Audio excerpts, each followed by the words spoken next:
las mascotas.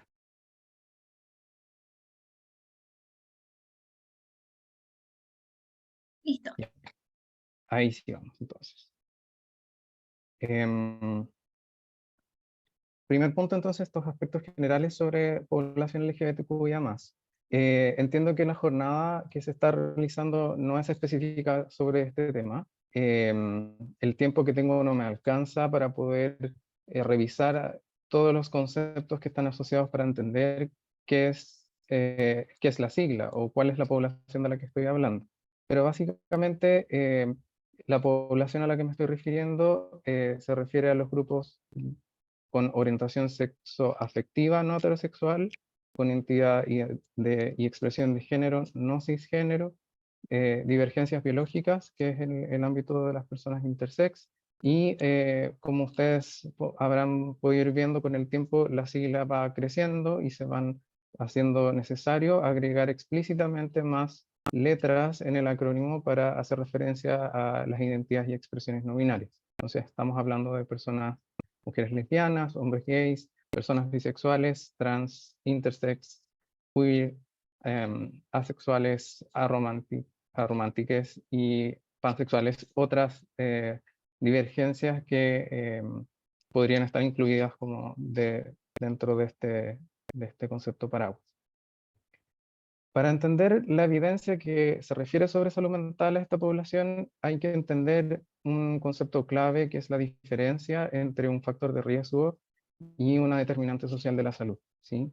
Dependiendo del tipo de estudio, podrán encontrar frases como factor de riesgo o incluso comorbilidad. Y ello denota muchas veces cuál es el marco epistemológico, las bases filosóficas que fundamentan esos estudios, ¿sí? En general, vamos a entender factor de riesgo como algo más bien inherente a la persona, que en general es no modificable o podría ser en algunos casos modificable, pero es una característica propia de esa persona, ¿sí? Que está determinando un riesgo diferente respecto de la salud en algún ámbito. Una determinante social es inherente a la estructura social donde nos desenvolvemos, ¿sí? Es producto de cómo está estructurada nuestra sociedad y por tanto se considera intrínsecamente injusta e indeseable, ¿sí? Em, voy a referirme un poco más a este tema más adelante, pero es muy importante que cuando ustedes lean estudios y encuentren estas palabras, eso les va a decir mucho de cuál es el lugar desde donde está viniendo la investigación que están leyendo. Particularmente, por ejemplo, es común todavía encontrar la palabra comorbilidad en estudios con personas trans y el problema que tiene el diagnóstico de disforia de género, que es algo que no alcanzo a cubrir hoy, pero es un tema particularmente sensible. Entonces, como les decía, la pregunta es, ¿cuál es la determinante social real? ¿Sí? La literatura como más antigua o las ideas originales hablaban de determinantes sociales como temas inherentes al individuo, por ejemplo, ser migrante, ser mujer, tener cierta edad, y así podrían ser otras características.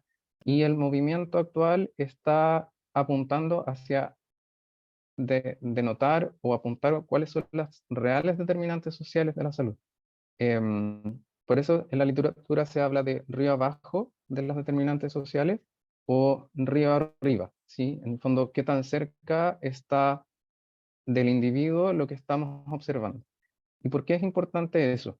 Em, el marco de la definición de la Organización Mundial de la Salud habla de determinantes intermediarios o antiguos determinantes sociales de la salud, a estos factores más cercanos, como tener redes de apoyo o las creencias sobre la salud, versus río arriba, que los llama determinantes estructurales, y aboga porque el nombre correcto sea determinantes sociales de inequidades en salud, porque lo que están determinando es una distribución injusta de la salud y la enfermedad en la sociedad. Otro punto importante a tener en consideración es el origen de la evidencia. Como en todo orden de cosas de la medicina, suele ocurrir que la evidencia se concentra particularmente en Estados Unidos, podría ser también Canadá y algunos países específicos en Europa. Y ello nos viene a traer la pregunta de cuál es la representatividad de esos estudios sobre nuestra población. Y la verdad es que la realidad chilena está muy poco descrita. Tenemos algunos reportes que son más bien de subpoblaciones o que ocupan métodos que no pueden llamarse representativos de la población general, ¿sí? Entonces, por ejemplo, tenemos los informes de la atención de la Fundación Todo Mejora, que nos hablan de las características de las personas que acuden a esa fundación para pedir algún tipo de orientación, ayuda. O la encuesta T, que fue una encuesta organizada por personas trans para la comunidad trans, que también tuvo tiene sus limitaciones en cuanto al tamaño muestral y algunos otros elementos metodológicos. Entonces, em, también hay que considerar que los elementos culturales o los cambios que han ocurrido en otros países no necesariamente se han dado o reflejan la cultura chilena, y por tanto no se puede asumir que estudios más nuevos, que tienen más, como un número más actualizado, necesariamente refleja lo que está sucediendo en Chile. Entonces, ¿cuáles son esos indicadores de los que les estaba hablando? Em, la evidencia muestra algunas cosas bien claras. Una de ellas es el factor contextual, ¿sí? Acá están todas las referencias de las que les voy a estar hablando. En este estudio lo que se cruzó fue la edad promedio en la que ciertas muestras de personas, particularmente gays y lesbianas, hacían esta develación de su orientación sexoafectiva hacia el resto de su círculo social, ¿sí? Em, Eso se compara con unos indicadores construidos de cuál es el nivel de aceptación de los derechos LGBTQIA+ en las sociedades donde se dieron esos estudios.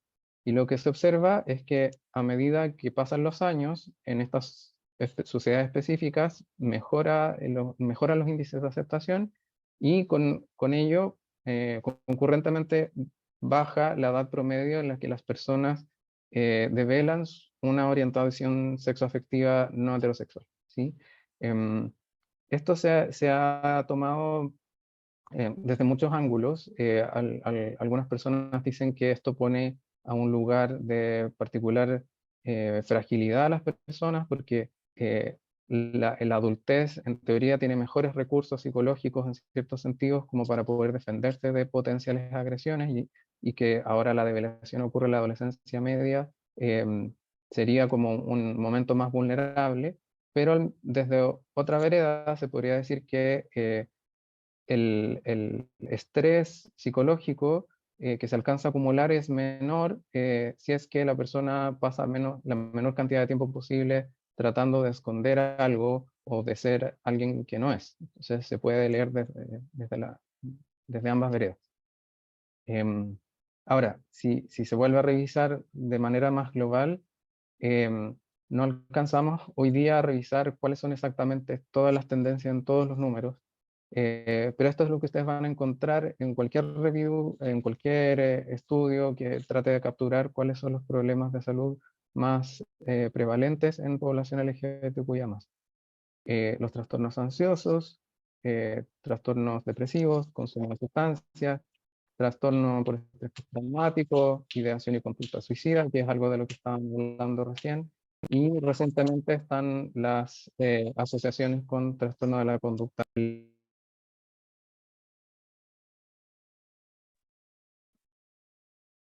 Como les decía, los números no necesariamente son un...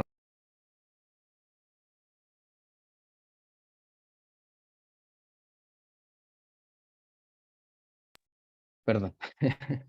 Em, Como les decía, los números no necesariamente son trasladables, ¿sí? Entonces, como de un contexto a otro. Ese es el punto. De ahí que la limitación de los estudios más nuevos no necesariamente refleja los cambios que han ocurrido en la sociedad chilena, donde quizás los cambios legislativos, por ejemplo, de la ley antidiscriminación o la aprobación del matrimonio igualitario, la aprobación de la ley de identidad de género, son eventos más bien recientes. Y además está toda la carga cultural diferente desde dónde viene, de cómo se configura nuestra sociedad históricamente. Yo les pongo entonces algunos números que son intencionalmente más antiguos, pero que probablemente están mejor conectados con una realidad chilena más actual. Em, Como les decía, el riesgo suicida siempre ha sido uno de los factores o uno de los resultados más estudiados. Los valores cambian de 2 veces, 4 veces, 8 veces, 12 veces, incluso algunos estudios. Em, pero lo que está claro es que el riesgo es mayor, tanto como para em, personas que se identifican dentro de la comunidad LGBT, pero también es interesante que se ha estudiado que ya el hecho de cuestionarse si es que se pertenece o no, eso por sí solo ya se ha asociado a un incremento importante de la suicidalidad.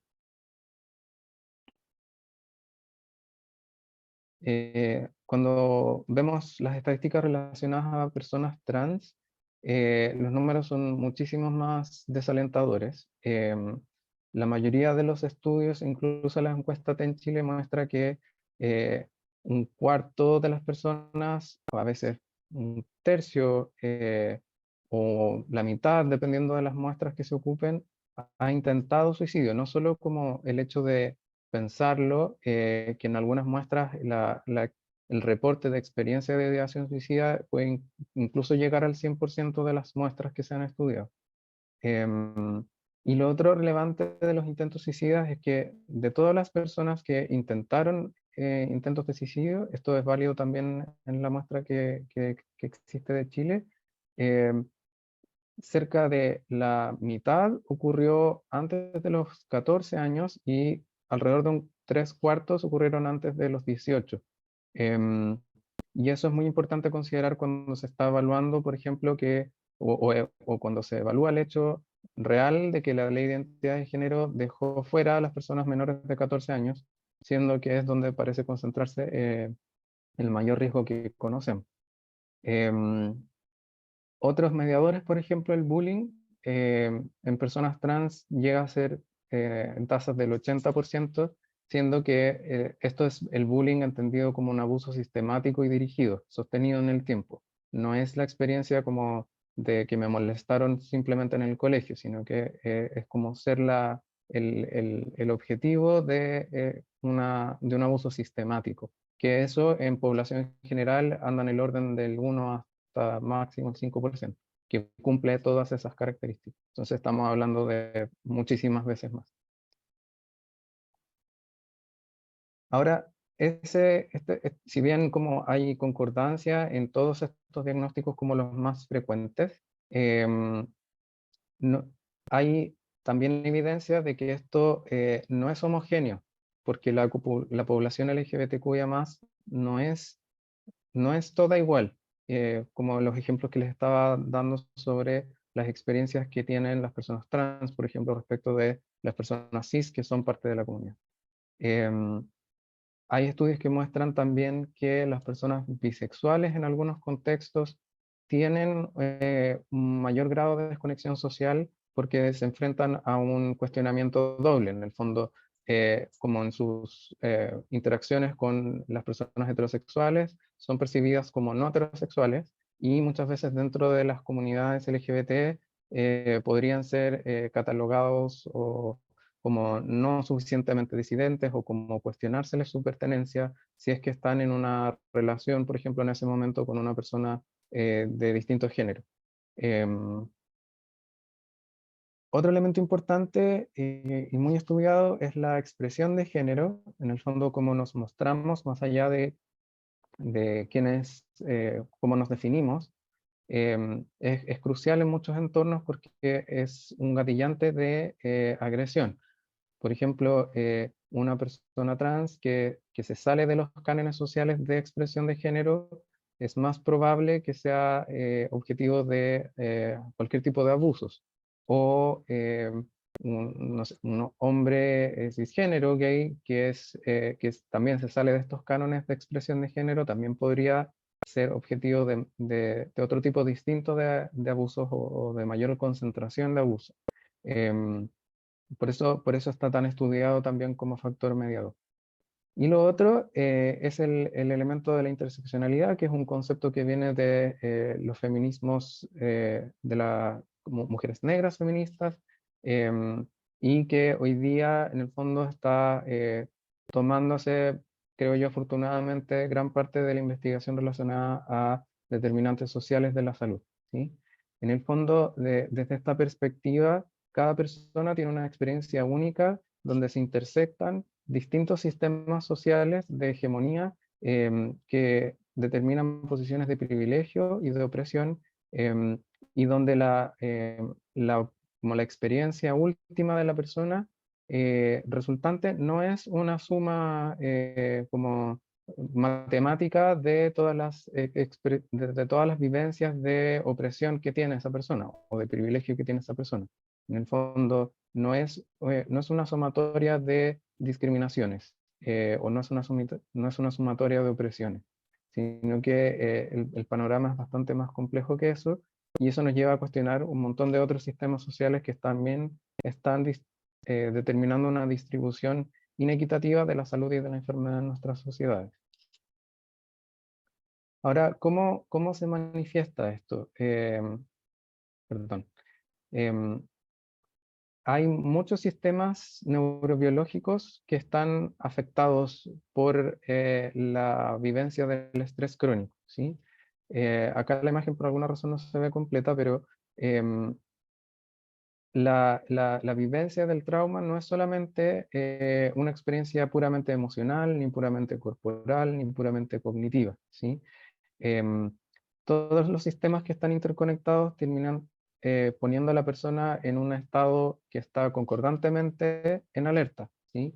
Dependiendo de la situación y de la persona, esa respuesta de alerta puede ser más dada hacia como combatir, hacia escapar o hacia como básicamente hacerse el muerto.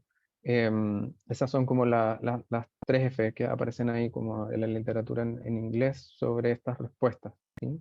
Y el problema es que estos sistemas están evolutivamente adaptados para situaciones de estrés puntual que luego se resuelve.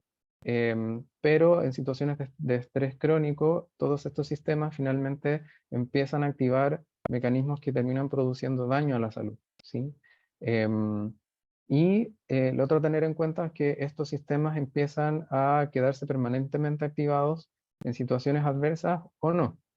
Eh, y eso divide nuestra presencia o nuestra atención constantemente en dos, hacia pensar en el pasado, todo lo que pasó, todo lo que aprendí, todo lo que puede ser potencialmente una experiencia adversa, y anticipando constantemente el futuro, es decir, como aprender del pasado para evitar situaciones futuras. Em, y eso en el fondo se come, entre comillas, toda la atención sobre el presente. Yo trabajo en psiquiatría juvenil, entonces eh, sé particularmente que eso afecta como las experiencias de goce y de aprendizaje. Y eso, por ejemplo, en la etapa escolar es tremendamente deleterio, hace mucho daño a la experiencia escolar porque no hay forma de que la persona tenga goce o aprenda si es que no está realmente en el presente.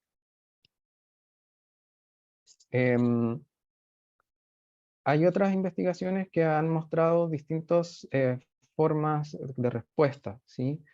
Como yo les decía, la hipervigilancia termina siendo una de ellas.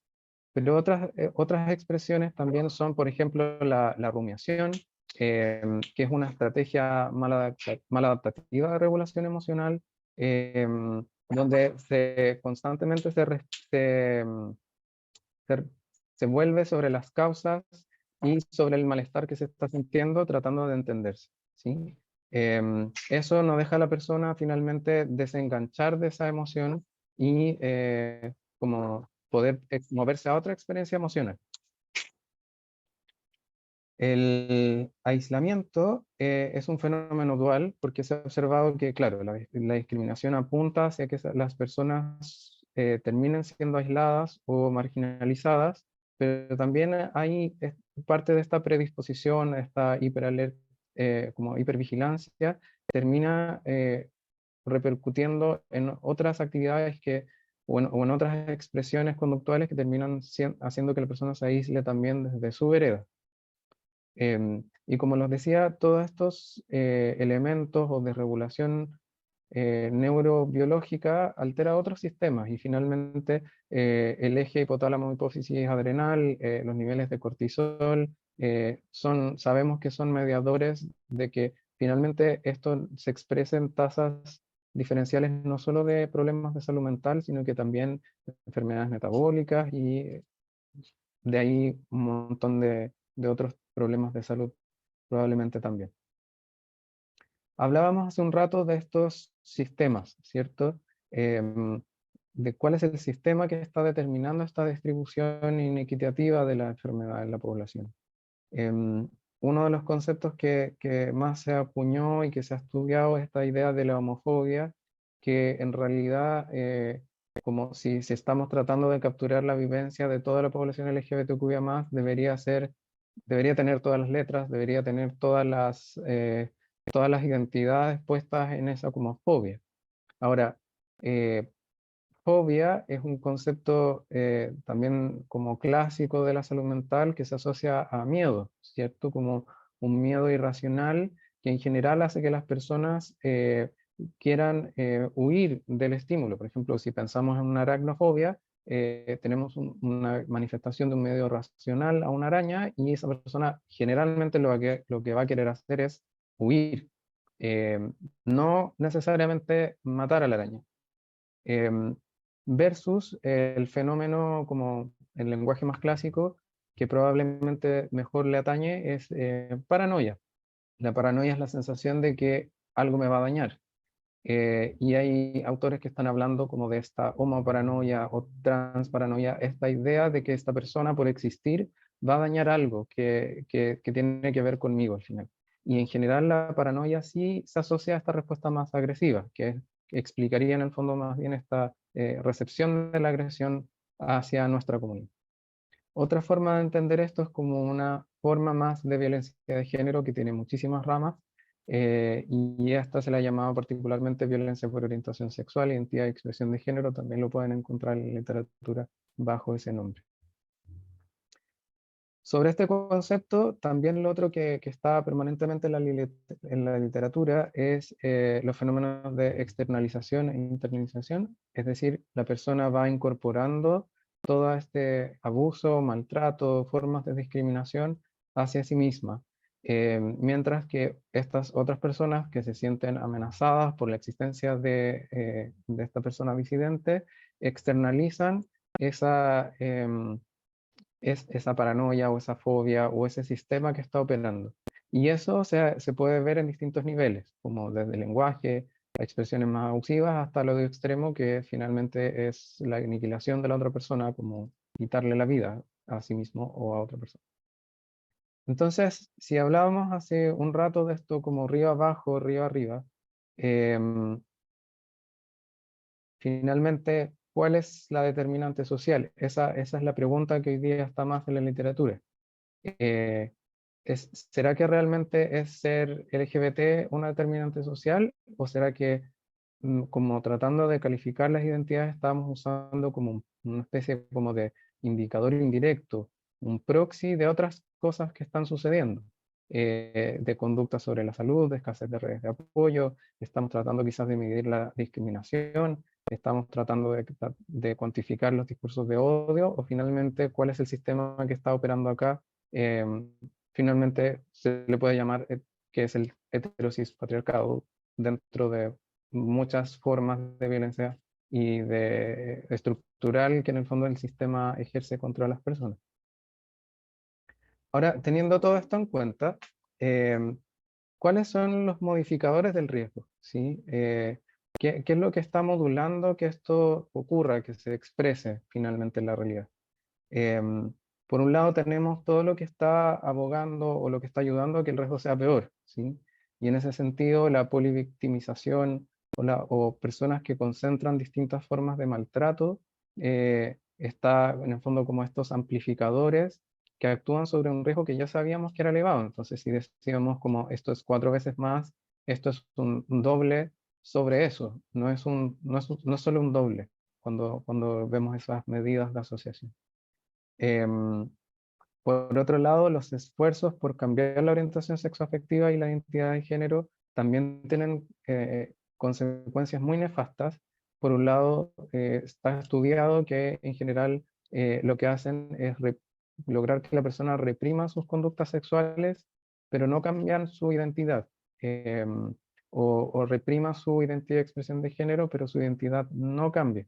Em, y eso se asocia a mayores tasas de depresión, de intentos suicidas, y hay estudios también que han relacionado esto con menor logro como educacional, menores ingresos económicos. Estamos hablando no solo como de estos indicadores clásicos de bienestar, y evidentemente que eso repercute en otras áreas de la vida también y en otros problemas de salud.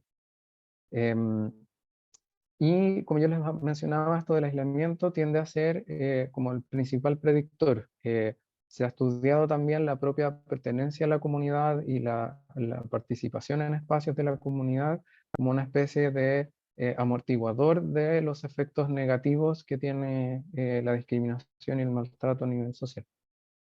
Por un lado más positivo, aunque potencialmente negativo también, el apoyo familiar es lo que está también, yo les diría que es el factor que tiene mejor respaldo de la evidencia para modular la suicidalidad y los problemas de salud mental en la población LGBT. Em, las disminuciones del riesgo son notablemente más marcadas cuando hay apoyo familiar. Em, y particularmente en el caso de las personas trans, la aceptación familiar a la identidad trans es lo que mejor protege de todos los malos indicadores de salud mental que hay documentados. Y es importante recordar, dado que estamos como en una jornada que tiene un enfoque de prevención, de promoción, em, si se revisa farmacología, por ejemplo, en suicidalidad, no hay nada que tenga una evidencia tan contundente como decir, mira, va a bajar 50% las probabilidades de que esta persona haga un intento suicida. No hay ningún fármaco que tenga esa potencia. Em, Eso me interesa como dejarlo muy bien enfatizado. Entonces, desde donde operamos, nuestro punto de vista tiene que ser situado, no hay, todo esto está operando en una estructura que va más allá de la propia persona, de lo inmediato, porque en el fondo hay muchas iniciativas, por ejemplo, o estudios que dicen, vamos a hacer esta intervención, no sé, grupal de 4 sesiones para mejorar la autoconfianza de esta persona y que así sepa mejor navegar la vida. La pregunta ahí viene es, ¿por qué le estamos dando una carga a esta persona que se tiene que hacer responsable de la carga injusta que viene sobre sí misma a propósito de nuestros sistemas sociales? Entonces, por eso les hablaba de esto de arriba arriba. La idea es apuntar donde están realmente las causas de estas distribuciones injustas. Y eso nos lleva muy de cerca con la idea de que no existen las posiciones apolíticas. Eso es algo que se escucha muy frecuentemente cuando se discuten temas de derechos humanos LGBT, como que existiera una posición neutra. En malas noticias, la posición neutra no existe. Finalmente, todo marco regulatorio, legislativo, todas nuestras acciones están dentro de o se basan en ciertas presuposiciones, presuposiciones filosóficas que denotan una forma de ver el mundo. Y cuando se dice esto no es importante o no le vamos a educar a nuestras niñas sobre esto, em, esa omisión es un acto que tiene consecuencias, no es como el basal que se podría como de alguna manera modificar.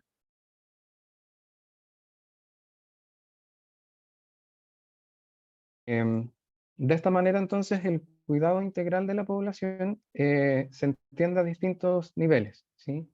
por un lado tenemos el entorno protector, la psicoterapia afirmativa, que no es un tipo especial de psicoterapia. En el fondo, cualquier enfoque de psicoterapia, mientras tenga un enfoque de derechos humanos inclusivo, puede ser una psicoterapia afirmativa, pero en el fondo va a tratar de borrar los efectos que tiene esta internalización de las experiencias de discriminación.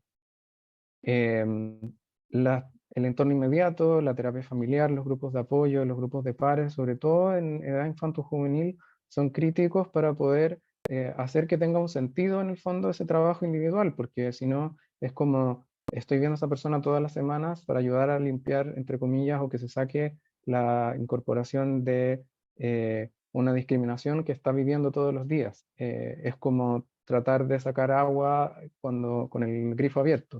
No tiene mucho sentido.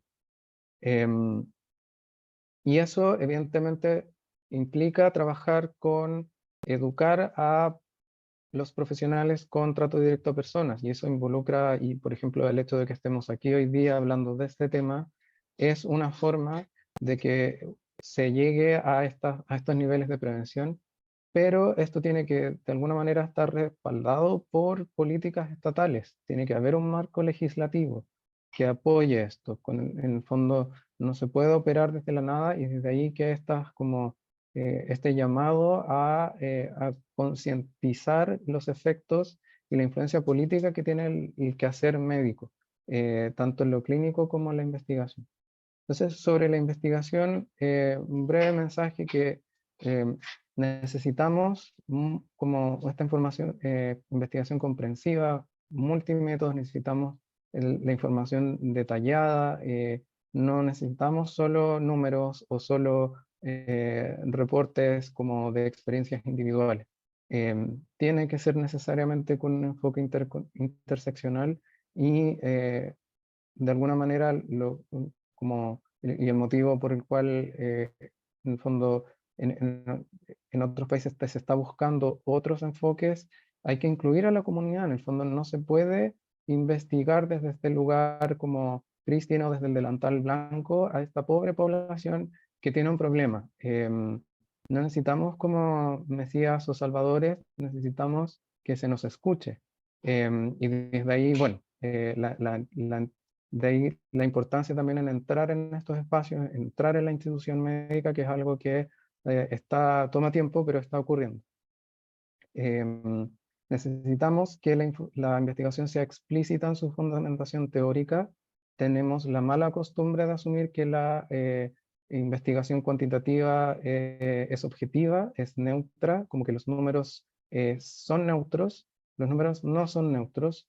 El tipo de investigación, lo que se investiga, el tipo de preguntas que se hace, dónde se va el dinero y dónde no se va, es político.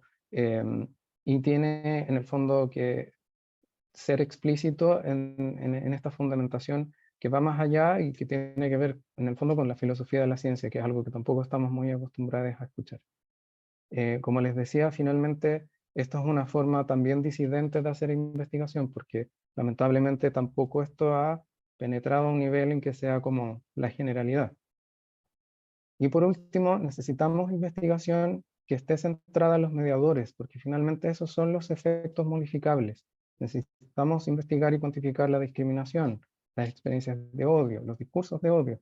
De alguna manera, ir a lo que se puede cambiar, porque finalmente cuando tenemos toda esta literatura científica que solo lo que hace es repetir que la población LGBT tiene más riesgo de suicidio, tiene más consumo de sustancias, tiene más problemas, lo único que hace finalmente es reforzar los sistemas que producen eso y empieza a asociar la idea de que ser parte de la comunidad intrínsecamente tiene ese problema. En el fondo, entender eso como factor de riesgo y no como una determinante social de la salud.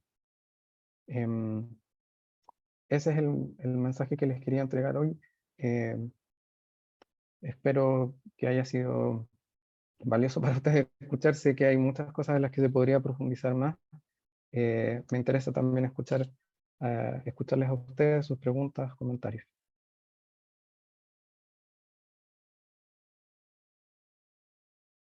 Muchas gracias, doctor, por su gran presentación. Tenemos hasta ahora una sola pregunta. que dice: buen día, Doc, gracias por la presentación. ¿Podría aclarar el concepto de psicoterapia afirmativa? Perfecto. Como les decía, la psicoterapia afirmativa fue algo que se empezó como a postular desde la idea de que había problemas específicos que abordar, principalmente la internalización de la discriminación y esa como integración del trauma finalmente en la identidad de la persona. Em, Ahora, eso con los años se llegó al acuerdo en el fondo de que no es un tipo de terapia específico, no es como que yo te dijera, mira, está la terapia cognitivo-conductual, está el psicoanálisis, está la terapia sistémica y está la terapia afirmativa. No, en el fondo cualquier terapia familiar, cognitivo-conductual, incluso hay psicoanálisis disidente, que es algo que parecía como difícil que existiera. em, Existe. En el fondo, cualquier enfoque psicoterapéutico puede ser afirmativo en la medida en que pueda incorporar y tratar todos estos elementos de los que hemos estado conversando hoy día y no tratar de hacer que la persona se ajuste o cambie su forma de ser como para que sea menos objetivo de violencia, porque finalmente eso pone de nuevo la responsabilidad sobre la persona. También hay como otra parte de la misma pregunta que consulta por alguna red de psicoterapia que pueda sugerir para personas LGTBIQ+, en caso de patología de salud mental asociada. Mira, hoy día hay afortunadamente cada vez más recursos. Los que, en el fondo, las recomendaciones de cerca que les puedo dar son de como Centro Espacio Seguro, centroespacio.cl. Ahí está, en el fondo, el centro, están los profesionales, ustedes pueden ver como los currículum, se pueden pedir horas, están todos los servicios. Está el equipo de salud mental LGBTQ de la Católica, que también, de nuevo, cosas que parecían que no iban a suceder ahí están. Ese equipo tiene buena atención, reciben bonos FONASA, hay psicoterapia, hay psiquiatría.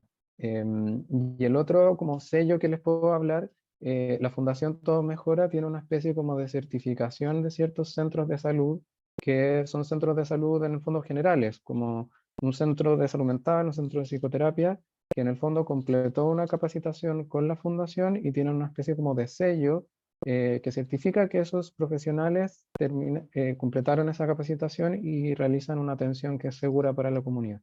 Eso lo pueden encontrar en la página de la Fundación Todo Mejor. Muchas gracias. Y también nos llegó algunas preguntas por otros lados que enfocan más a qué tipo de literatura recomienda o dónde Eh, podemos encontrar para profundizar más sobre estos temas, ya sea como médicos generales como para futuros psiquiatras. Mira, depende un poco de desde dónde necesitan partir. Si necesitan partir por entender cuál es la población LGBT, ahí hay como distintas referencias.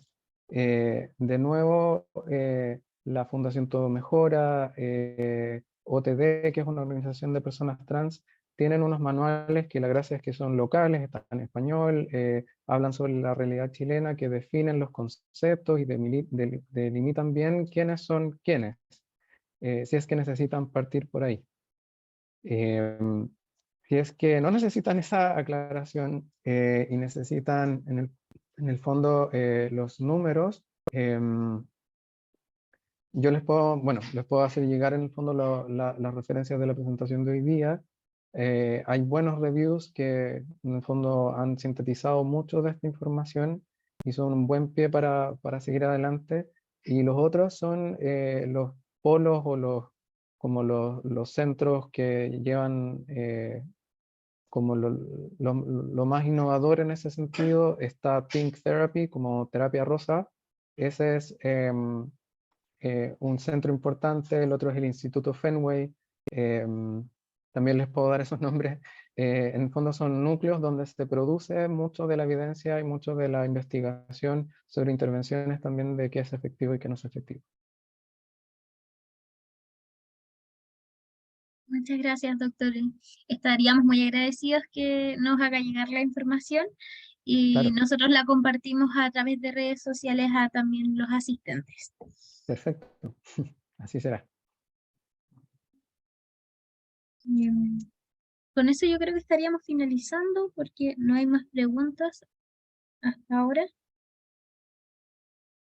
Y nada más que darle las gracias por esta instancia. Sabemos que es difícil igual mantener una conexión desde tan lejos y sobre todo con un tema muy interesante como es el que usted nos plantea.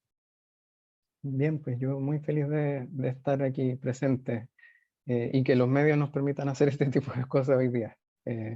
Aspectos buenos de la pandemia que nos hace bien pensar de repente que no todo es tan malo. Nuevamente, muchas gracias y que tenga una súper buena semana. Bueno, ustedes, gracias. Ya. Antes de cortar la conexión y aparte de la clase, de la última clase de hoy, tal como habíamos dicho al inicio, íbamos a sortear unas becas predoctor que nos da el curso CTO. Sin embargo, hubo súper poca difusión, pero igual los vamos a premiar porque así como hubieron pocos, esos pocos son muy agradecidos. Así que no solamente vamos a sortear las 4 becas predoctor, sino que también vamos a dar 5 separatas MIR, que para aquellos que no sepan lo que es una separata MIR, es una especie de, como un libro como de preguntas, una COP, pero el MIR es como de España. Así que los ganadores son Ethan, o sea, los ganadores de las becas. Sí, antes de hacer la aclaración, queremos decir que hemos visto todas las historias que nos llegaron, pero que no las hemos podido compartir todas por temas de multitasking varios y coordinación de la jornada. Pero vimos todas las, en el fondo, historias que nos llegaron y nos etiquetaron, estuvieron dentro del sorteo, para que no cunde el pánico por el comentario por ahí. Eso, ahora sí, dale, Nicole. Sí, que, ¿cómo se llama? Que era muy importante que nos etiquetaran porque si no, no nos llegaba y sobre todo las cuentas privadas nos mandaban screenshots. Los ganadores de las becas predoctor fueron elegidos en base a la creatividad de sus historias, no al orden de la cual nos mandaron. El primero es Ethan, que tiene así su Instagram, José-Cueto, Daniel Cortés y Clemente Navech, para que se vayan contactando a través de nuestro Instagram y les vamos a ir dando los detalles. Y como obviamente habíamos dicho que hubo muy poca convocatoria, así que todos aquellos que compartieron, o sea, no todos, la mayoría de los que compartieron van a llevarse un premio. También vamos a premiar a eh, Basurero, Fiodora-Raskolnikovna, PB-Yanes, J.Granad y Marisol Salinas Ojeda, que ellos se van a llevar una separata MIR cada uno. También que nos hablen a nuestro Instagram y se vienen más premios, así que todos aquellos que, aunque compartieron, no se lo ganaron, van a tener más instancias de ganar cositas. Así que eso. Sí, eso. Y a modo para aquellas personas que hayan tenido que desconectarse justo en este minuto, o les falló la conexión, o el cerebro está en condiciones distintas porque ya van a ser como las 9 de la noche, vamos a subir como en modo historia quiénes fueron los ganadores del sorteo, tanto de las becas Predoctor como del resto de los premios que acabamos de anunciar. Eso. Muchas gracias y que estén bien, que tengan una buena semana. Nos vemos. Nos vemos el Chao, viernes. chao. Nos Chau. vemos el viernes.